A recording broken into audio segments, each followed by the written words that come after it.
V dnešnom adventnom okienku vítam Zuzku Gažovú. Zuzka je psychologička, terapeutka a je to žena, ktorá dokáže odstraňovať strachy. Áno, mám tu čarovnú moc. Áno, pracujem metodou, ktorá je zameraná na odstraňovanie strachov a traum. Takže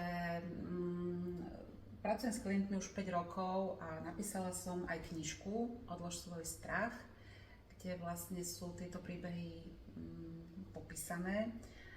Je to 20 príbehov klientov, ktorí súhlasili s tým, aby som ich príbehy napísala. Nájdete tam i môj a takto to celé vlastne vzniklo, lebo Zuzia, som mala ten úžasný zážitok, že som to mohla s tebou zažiť a odložiť svoj strach s pavukou, ktorý trval 45 rokov za 45 minút z tvojho rozhovoru. A ja už pred nimi neutekám a nekričím. To som rada, lebo viem, že strachy a traumy dokážu veľmi človeku sťažovať život a ovplyvňujú v podstate celé jeho fungovanie, keď sa človek bojí niekde ísť kvôli tomu, že má z niečoho strach. V tej knižke je aj môj príbeh.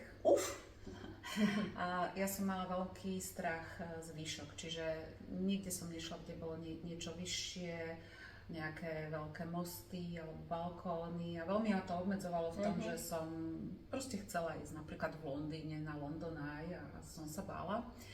Takže ja som si takisto na výcviku v tejto metóde svoj strach odblokovala a dneska ho už nemám, dneska idem kam len chcem.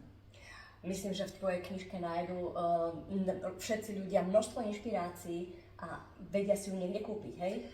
Áno, knižka je dostupná vo všetkých knihkupectvách, čiže keby mal niekto záujem si prečítať, ako sa strachy odstraňujú, alebo by chcel nejaký pekný darček pre niekoho zo svojej rodiny, kto strach má, takže v knihkupectvách je dostupná.